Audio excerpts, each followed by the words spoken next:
మీరు నిర్మాతగా మారటానికి ఏంటి ఏమన్నా ప్రత్యేకమైన రీజన్ ఏమన్నా ఉందా? ఏమి లేదండి. అప్పుడు సుబ్బారావు కోపం వచ్చింది, నేను హీరోగా యాక్ట్ చేయడం.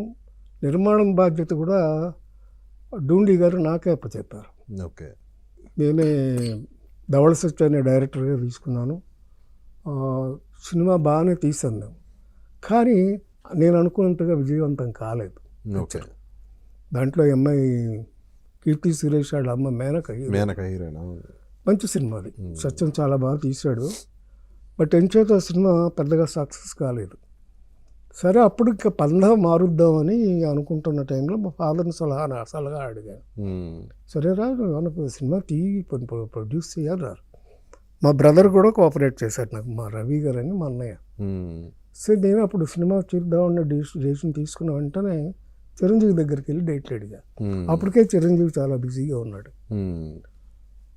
విన్నాడు, నా మీద ఉన్న నమ్మకంతో వెంటనే డేట్లు నాకు రాసి ఇచ్చేసాడు, కన్ఫర్మ్ చేసి. ఇంకెవరిని నువ్వు అడగక్కర్లేదు, నువ్వు కథ రెడీ అయ్యిందంటే చెప్పు, నేను యాక్ట్ చేస్తాను ఈ సినిమాలో. అలాగా స్టార్ట్ చేయడం జరిగింది. తర్వాత ఎస్ఏ చంద్రశేఖర్ రావడం. ఎస్ఏ చంద్రశేఖర్ మీ అందరికీ తెలుసు. మేము అంతకుముందు చట్టానికి కళ్ళు సినిమా చేసి ఉన్నాము. ప్లస్ ఇప్పుడు విజయ్ అనే తమిళ హీరోకి ఆయన ఫాదర్ అంత, ఆయన వైఫే స్టోరీ రాసింది, శోభ గారని ఆవిడ రాశారు. ఆ కాంబినేషన్లో మళ్ళీ ఒక శతదినోత్సవ చిత్రం దేవాంతకుడు తీసాం. అది అయిపోయినాక ఒక 4 ఏళ్ళకి మళ్ళీ నేను డేట్స్ అడిగితే అప్పుడు సుధాకర్కి హరిప్రసాద్కి కూడా కొంచెం హెల్ప్ చేద్దామని ఉంటున్నారంటారు. నాకు నీకు అనుభవం ఉంది కనుక నువ్వు ప్రొడక్షన్ చూసుకో, వాళ్ళిద్దరూ సైలెంట్గా ఉంటారు అంటే. వాళ్ళిద్దరు సినిమాలో యాక్ట్ చేశారు, నేను యాక్ట్ చేయలేదు. ఎందుకంటే ప్రొడక్షన్ బాధ్యతలన్నీ నేను చూసుకోవాలి కనుక నేను దాంట్లో ఇమిడికి మూడులో యాక్ట్ చేయలేదు. వాళ్ళిద్దరూ యాక్ట్ చేశారు. అది సూపర్ డూపర్ హిట్ అయిపోయింది.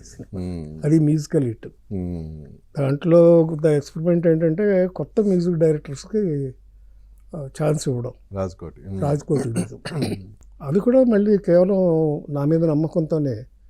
నేను చిరంజీవి గారి దగ్గరికి వెళ్ళి, అప్పటికి నేను కొత్త వాళ్ళని పెడుతున్నానని తెలిసి కొంతమంది పెద్దలు, ఇండస్ట్రీలో పెద్దలు, అదేంటి చక్రవర్తి గారు లేకుండా అంత పెద్ద సినిమా ఏంటి, ఎట్లా తీస్తారు మీరు, అది ఇది నన్ను ప్రశ్నించారు బయ్యర్స్ కూడా.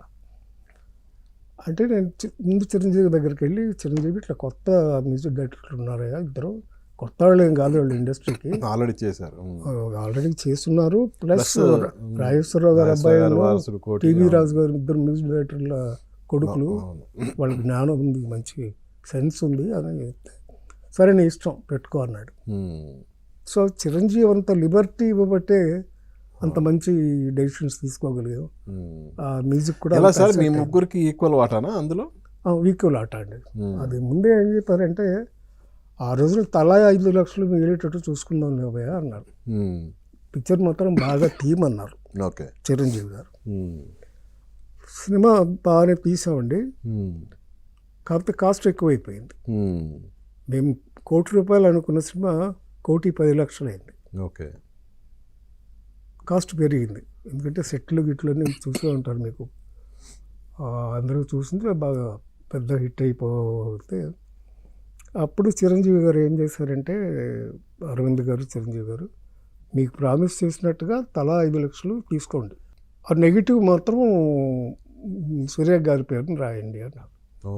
సరే, మళ్ళీ రిలీజ్ వచ్చేటప్పటికి మనకు వస్తుంది అని ఆ రైట్స్ సూర్య గారి పేరు మీద రాసి మా ముగ్గురికి తలా 5 లక్షలు. ఆ రోజులో 5 లక్షలు అంటే పెద్ద అమౌంట్, చిన్న అమౌంట్ ఏం కాదు. యాక్చువల్గా నిజానికి తర్వాత ఈ కాంట్రవర్సీ వచ్చింది, అది నెగిటివ్ రైట్స్ రాపించుకున్నారని, కానీ వాస్తవం అందరికి తెలియదు. వాస్తవం తెలియదండి, ఊరికి అనవసరంగా ఊహించుకుంటారండి. చాలా రూమర్స్ అనవసరంగా వస్తాయి ఇండస్ట్రీలో, మీకు తెలియదు ఏముంది, నువ్వంటే ఉంటే ఏదో ఒకటి కల్పిస్తారు. సో ఎప్పుడు కూడా తను నా మీద కాన్ఫిడెన్స్తోనే చేశాడు. డేట్స్ ఇచ్చినా మళ్ళీ ఇచ్చినా అట్లాగే చేశారు, అలాగే చూసాను. సో ఆ తర్వాత చేసిన ప్రయత్నం ఏంటి నిర్మాతగా మీరు? ఇప్పుడు 2 సినిమాలు వర్షన్ సక్సెస్ అయినాయి, ఈ 2 అయిపోయినాయండి. తర్వాత మధ్యలో ఇంటికో రుద్రమ్మ అని ఒక సినిమా తీశాను. ఓకే. గ్యాప్ వస్తుంది ఇంకా అని చెప్తే, ఇప్పుడు ఎస్ఏ చంద్రశేఖర్ గారి డైరెక్షన్లోనే తమిళ్లో ఒక సినిమా వచ్చింది ఆయన డైరెక్షన్తోనే, వీట్టుకొరు కണ്ണగి అని. అవును, వీటి కొరకని. అవును. వస్తే దాన్ని తెలుగులో తీద్దామని సుజాత గారిని పెట్టి, సుజాత, రంగనాథ్, భానుచందరు, సుమలత, దాంట్లో కూడా నేను యాక్ట్ చేయలేదు. ఓకే. చేయకుండా అది తీశాను. యాక్చువల్గా తెలుగుకి వచ్చేసరికి ఆ సుజాత గారు అంత ముందున్న ఇమేజ్కి సాఫ్ట్ అయిపోయారు. ఓకే. అది యాక్చువల్గా ఈ శారద గారిని పెట్టి తీసుంటే హిట్ అయి ఉండేదేమో. యాక్చువల్గా ఆవిడ బిగినింగ్ నుంచి కూడా సాఫ్ట్ క్యారెక్టర్ సాఫ్ట్ క్యారెక్టర్లే చేశారు సుజాత గారు. ఇంత ఫోర్స్ ఉంది, అసలు విలన్స్ని చంపే అంత ఫోర్స్ ఉన్న క్యారెక్టర్ అయ్యేసరికి ఆవిడ జీర్ణించుకోలేకపోయారు ఆ క్యారెక్టర్లో. బహుశా శారద గారు అయి ఉంటే ఇంకొంచెం బాగా ఆడి ఉండేదేమో. బట్ అది కూడా మంచి సినిమానే. ఎలా ప్రొడ్యూసర్గా మీకు బ్రేక్ ఇవ్వనది? బ్రేక్ ఇవ్వనండి. ఆ తర్వాత నేను చేసింది పెళ్ళి నీకు శుభం నాకు.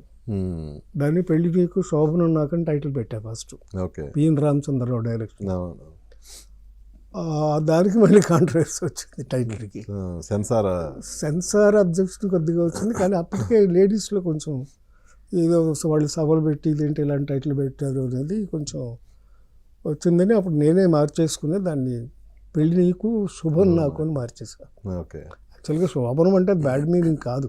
శోభన్ బాబు గారు పేరు మార్చుకుంటాడా సెన్సార్ అని చెప్తే? అది శోభన్ బాబు గారు శోభన్ బాబు గారే. అలాగా కొన్ని పరిస్థితుల్లో అవి మార్చడం జరిగింది. ఓకే.